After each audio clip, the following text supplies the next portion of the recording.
कान्हा क्यों तंग कर रहा है? मैया को पहन लेना। कान्हा, कान्हा, ये क्या करो तूने?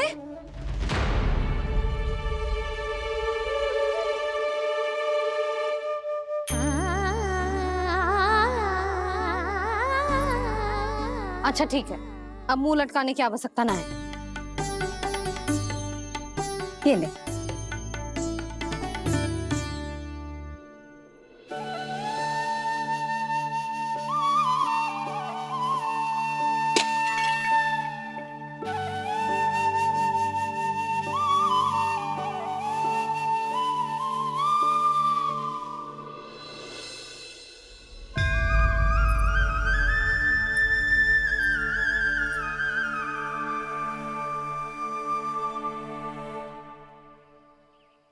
तंग करे मैया को खिजाए, खेले रूठे मनाए,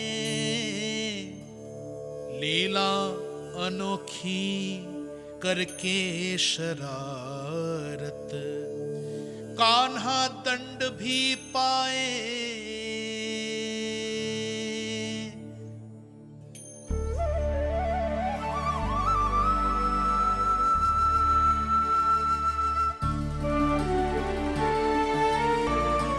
रूठना मनाना, खेलना खिलाना, पहले शरारत करके क्रोध दिलाना और फिर क्षमा मांग लेना, ये सब जानबूझकर कर रहे है कान्हा। जैसे जीवन भर के लिए अपनी मैया की ममता को अपने हृदय में समेट कर रखना चाहते हो।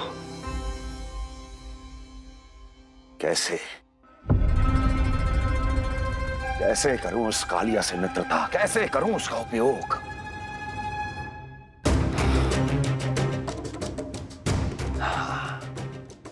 उस पर आक्रमण कर देता हूं और उसे किसी ना किसी तरह से यह विश्वास दिला देता हूं कि यह आक्रमण उस विष्णु अवतार ने किया है। फिर वो क्रोध में आकर सारे वृंदावन वासियों को अपने विष से समाप्त कर देगा। उचित है, ये उचित है। नारायण हरि, नारायण हरि।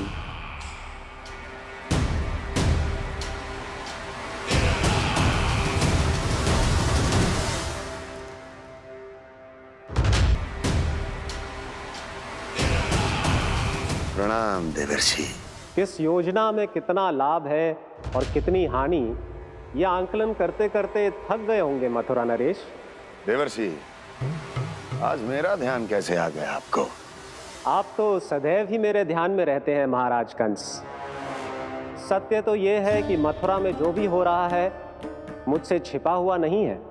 मैं जानता हूं कि आप किसी भी असुर को वृंदावन क्यों ना भेजें, और वो असुर कितना भी शक्तिशाली क्यों ना हो, कृष्ण का सामना नहीं कर पाता। या तो पराजय स्वीकार करके आपके पास लौट आता है, या तो फिर वीर गति को प्राप्त हो जाता है।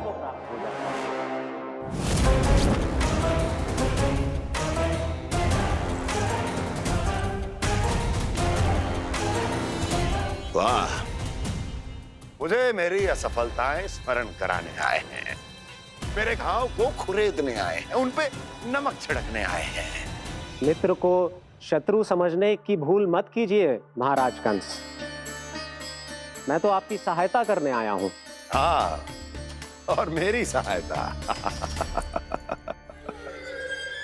कृष्ण विष्णु अवतार है, आप विष्णु के भक्त हैं। मैं हूं विष्णु द्रोही, फिर भी तो आपके आराध्य को हानि पहुंचाना चाहता है, उसकी सहायता करना चाहते हैं आप। क्या आप निश्चित रूप से कह सकते हैं कि आप ब्रह्मांड के सभी नियमों को अच्छी तरह समझते हैं? अवश्य। आपके लिए बस इतना ही जानना पर्याप्त होगा कि मैं जो कुछ भी कर रहा हूं उसके लिए मेरे व्यक्तिगत कारण हैं। मैं तो बस आपके हित में पिछली बार की तरह एक सुझाव लेके आया था, पर यदि आप मेरा सुझाव सुनना भी नहीं चाहते तो आपकी इच्छा। नारायण हरि, नारायण हरि। कारण चाहे जो हो, इनके पिछले सुझाव के कारण ही आज मेरे शत्रुओं की संख्या कम है। अन्यथा मैं देवकी के अन्य पुत्रों को भी जीवित छोड़ देता, और आज वो सब अपने भाई के साथ मिलकर उसकी शक्ति को अनेक गुना बढ़ा देते। ठहरिए देवऋषि।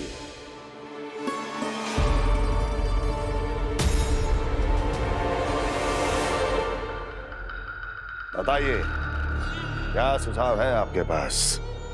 मेरे सुझाव का नाम है कालिया नाग।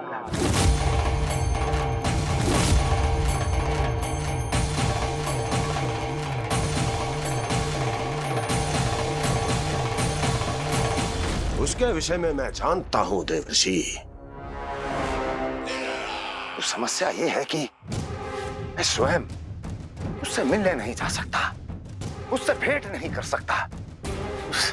उस कृष्ण की हत्या के लिए उसको वृंदावन जाने के लिए तैयार नहीं कर सकता। तो मत जाइए उसके सामने, और ना उसे भेजिए कृष्ण के सामने।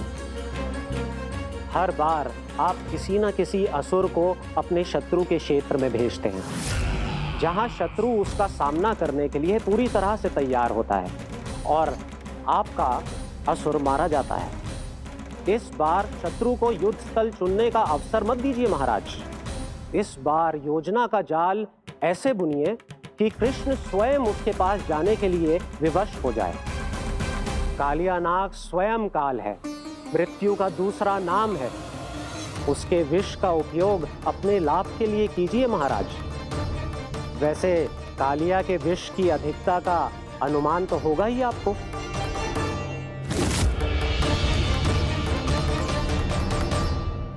एक बार जो उसके क्षेत्र में पहुंच गया, फिर उसके विष से बचना असंभव है।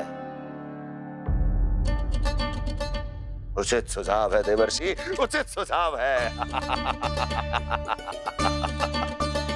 देवर्षि, उस छलिया विष्णु की भक्ति करते करते आप भी उसके रंग ढंग सीख गए हैं।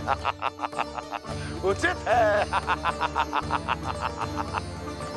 उचित है।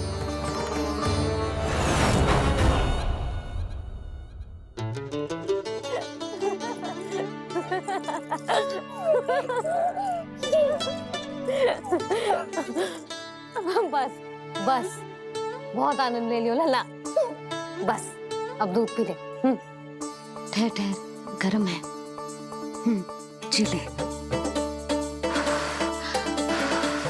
ले।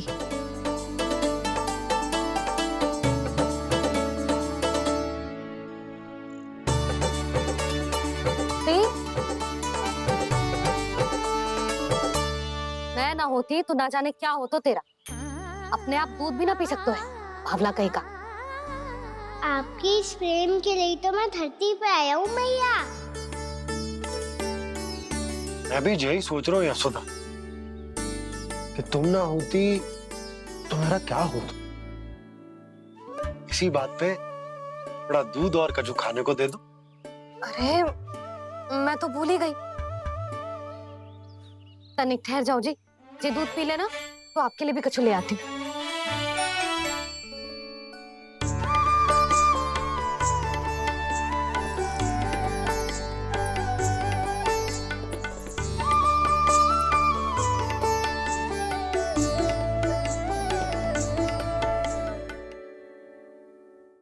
प्रणाम महाराज। आपकी आज्ञा के अनुसार बिल्कुल वैसा ही पत्र तैयार किया है जैसा आप चाहते थे।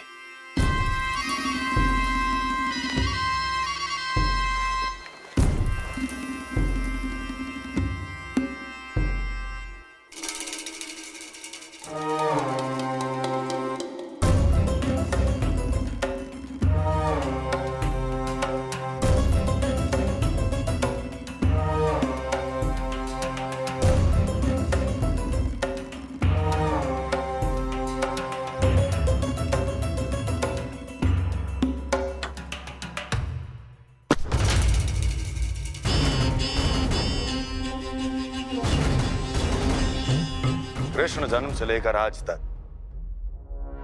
ये मेरी सबसे महत्वपूर्ण योजना है। इसका सफल होना निश्चित है दूत, किंतु केवल वही करना जैसा मैंने कहा है। जाओ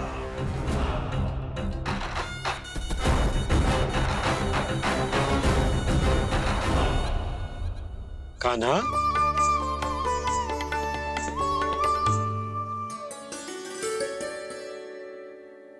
क्या होगा?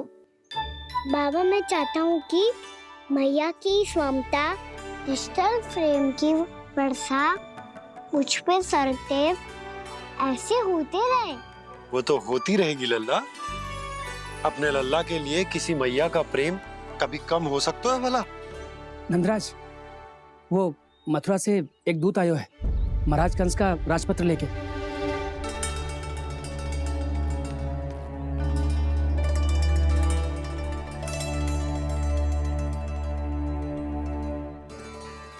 कान्हा अब क्या करने वाला है?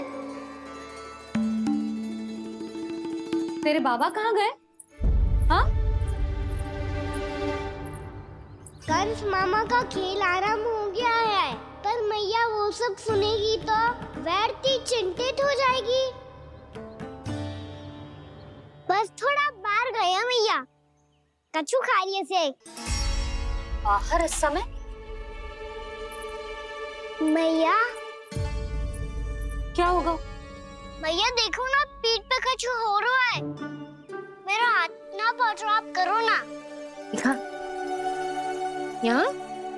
क्षमा करना मैया, पर अभी बाबा को ही संभालने दो ये सब। कहिए, क्या संदेश लाए हैं आप? नहीं नंदराज, नहीं। महाराज कंस का आदेश है कि ये संदेश सभी गांव वालों के साथ ही पढ़ा जाए। ठीक है, मैं गांव वालों के सामने पढ़ दूंगा, पर मुझे तो दीजिए पढ़ने के लिए। महाराज की आज्ञा का पालन करना आपके लिए भी आवश्यक है नंदराज।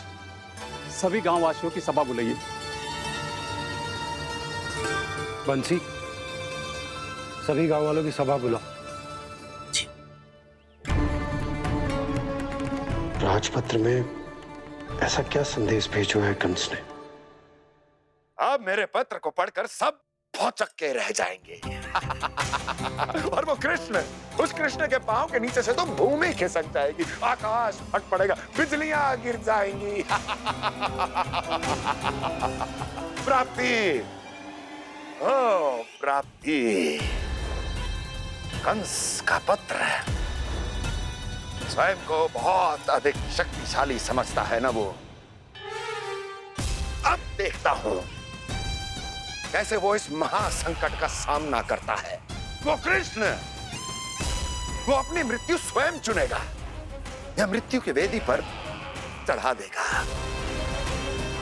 प्रिय वृंदावन वासियों को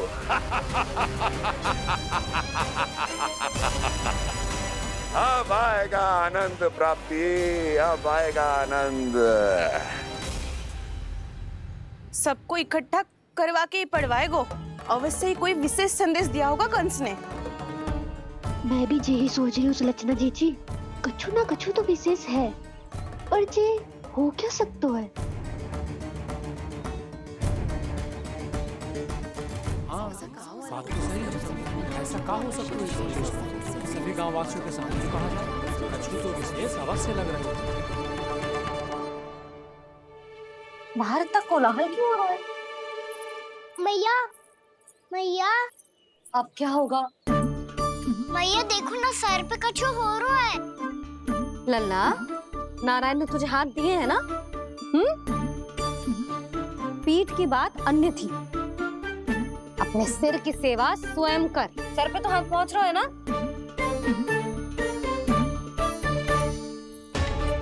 मैया सुनो ना, मैया देखो ना, तीव्र कर, कछु हो रहा है। मैया देखो ना, तीव्र कछु